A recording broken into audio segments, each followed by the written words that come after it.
On the other camera, the permanent movie, I'm going to show you some pictures of the kind of fox that they had in the Sahara Desert when Antoine de Saint-Exupéry crashed. Apparently he saw one, and it's called a fennec.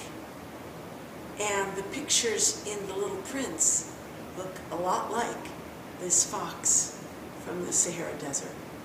So I'll show you these pictures. "I am a fox," said the fox. "Come and play with me." "I am so unhappy," proposed the little prince. He was so lonely and he missed his rose. "I can't play with you. I'm not tame," said the fox. "Oh, excuse me," said the prince. "But then, what does that mean, tame?" The fox did not answer his question right away, but asked another. "You don't live here. What is it that you're looking for?" An excellent question if you travel. What is it that you are looking for? "I am looking for men." Interesting, the little fox does not say, "I am looking for flowers." He's sick of flowers. He wants men. He wants friends. What does that mean, tame? Little Prince never lets go of a question until it is answered. "Men," said the fox, "they have guns and they hunt. It is very disturbing. They also raise chickens. These are their only interests. Are you looking for chickens?" "No," said the little prince, "I am looking for friends."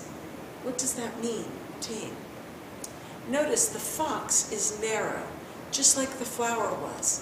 His experience of men is that they hunt and they raise chickens. These are their only interests, the only things they do. Interesting how narrow the perspective is. And again, what does it mean to tame? And the fox answers, "It is an act too often neglected." In other words, it is something people don't do often enough. People should spend more time taming others. It means to establish ties. By the way, you do have a typo here. You should have a quotation mark before the word it. It means to establish ties. To establish ties is to connect yourself to someone else. Excuse me. "Just that," said the fox, "establish ties. To me, you are nothing. You are still nothing more than a little boy who is just like 100,000 other little boys. And I have no need of you, and you, on your part, have no need of me. To you, I am nothing more than a fox, like 100,000 other foxes. But if you tame me, then we shall need each other. To me, you will be unique in all the world. To you, I will be unique in all the world." This is the key. This is the secret that the little prince needs. What makes a rose, which is just like 100,000 other roses, unique in all the world? How can she be? How can she become unique? What makes her special? "I am beginning to understand," said the little prince. "There is a flower. I think she has tamed me." "It is possible," said the fox. "On earth one sees all sorts of things." "Oh, but this is not on the earth," said the little prince. "On another planet?" "Yes." "Are there hunters on this planet?" "No." "Ah, that is interesting," said the fox. "Are there chickens?" "No." "Nothing is perfect," sighed the fox. "Nothing is perfect," is what we say when we have a disappointment. But then he came back to his idea. My life is very monotonous. That means boring, same, every day. Said the fox, I hunt the chickens and the men hunt me. All the chickens are just alike, and all the men are just alike. And in consequence, I'm a little bit bored. But if you tame me, it will be as if the sun came to shine on my life. I shall know the sound of a step that will be different from all the others. When he hears him coming, he will know the sound of his step. Other steps send me hurrying back to my burrow underneath the ground. So the fox runs away when he hears people coming. But your step will call me out from my burrow. I will come out of myself to be with you. You will call me forth. Yours will call me like music out of my burrow where I hide. And then look, you see the grain fields down yonder? Over there is down yonder. I do not eat bread. Eat is E-A-T. This is a typo. One word. I do not eat bread. Wheat is of no use to me. Because I don't eat bread, I have no use for a wheat field. The wheat fields have nothing to say to me. They don't mean anything to the fox. And that is sad. But you have hair the color of gold. Just like the wheat is the color of gold. Same color. Think how wonderful that will be when you have tamed me. The grain, which is also golden, will bring me back the thought of you. Back is B-A-C-K. The K goes with the word, typo. The grain, which is also golden, will bring me back the thought of you. It will remind me of you when I see the field. And I shall love to listen to the wind and the wheat because of you. The fox gazed at the little prince for a long time. Please, tame me. How enriching to be tamed. I want to, said the little prince, but I don't have much time. I have friends to discover and many things to understand. One only understands the things one tames. So don't rush off in order to learn things. You will only understand what you tame. Said the fox, men have no more time to understand anything. They buy things already made at the shops. They don't take time to make it themselves.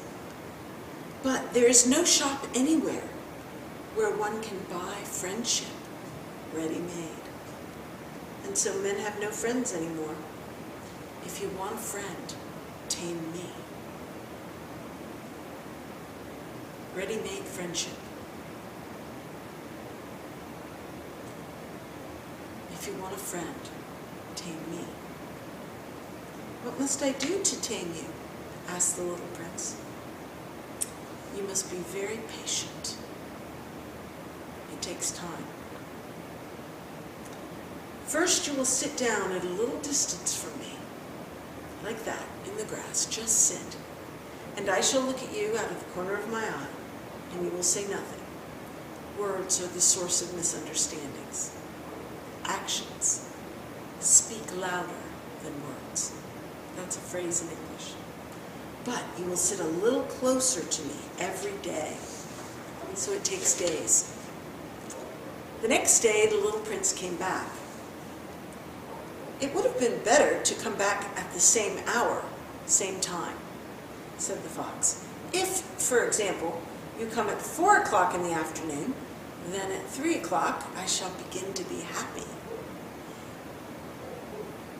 I shall feel happier and happier as the hour advances. At 4 o'clock I shall be already worrying and jumping around.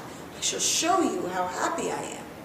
But if you come at just any time, I shall never know at what hour my heart is to be ready to greet you. So this is how it is. One must observe the proper rites. Well, what is a rite? Also, these are actions too often neglected. They are what makes one day different from other days, 1 hour different from other hours. So rites are habits, things that you do over and over again, same way. And people don't want to have this anymore. Traditions. There is a rite, for example, among my hunters. Every Thursday they dance with the village girls. So Thursday is a wonderful day for me. I can take a walk as far as the vineyards. But if the hunters danced at any old time, every day would be like every other day and I would never have any vacation. So the little prince tamed the fox. And when the hour for his departure drew near, when he needed to say goodbye, "Ah," said the fox, "I shall cry." He was going to cry.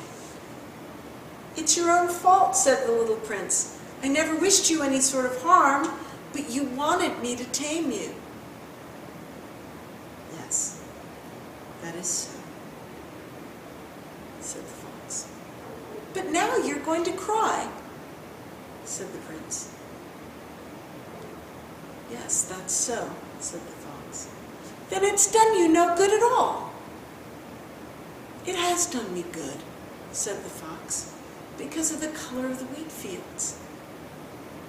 When he hears the wind, it'll bring him back the thought and he'll be happy. It's a memory." Then he added, "Go again and look at your roses. You will understand now that yours is unique in all the world. Then come back and say goodbye to me, and I will make you the present of a secret." He's going to tell him a secret as a gift after he sees the roses. So the little prince went away to look at the roses, and he said to them, "You are not like my rose. As yet," meaning until now, "you're nothing. No one has tamed you, and you've tamed no one. So they are just like every other rose, but they're not unique. You are like my fox when I first knew him. He was only a fox like 100,000 other foxes. But I have made him my friend, and now he is unique in all the world." And the roses were very much embarrassed. "You are beautiful, but you are empty," he went on. "One could not die for you. To be sure, an ordinary passerby would think that my rose looked just like you, the rose that belongs to me, the unique individual. But in herself alone, she is more important than all the hundreds of you other roses, because it is she that I have watered. It is she that I have put under the glass globe. It is she that I have sheltered behind the screen. Because it is for her that I have killed the caterpillars, except the 2 or 3 we saved to become butterflies. Because it is she I have listened to when she grumbled or boasted, or even sometimes when she said nothing. Because she is my rose." He went back to meet the fox. "Goodbye," he said. "Goodbye," said the fox. "And now here's my secret. It's very simple. The secret is this. It is only with the heart that one can see rightly. What is essential is invisible to the eye. What is essential is invisible to the eye," the little prince repeated, so that he would be sure to remember.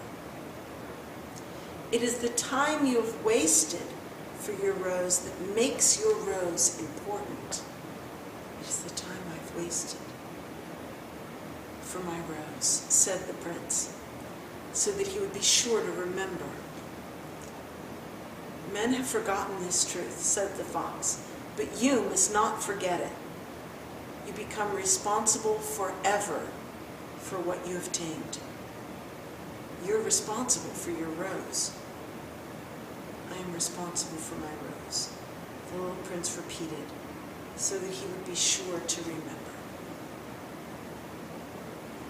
These are truths that have animated my life.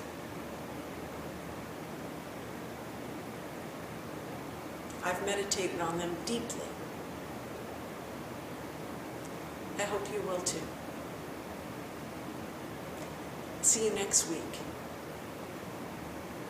for more of The Little Prince. See you later.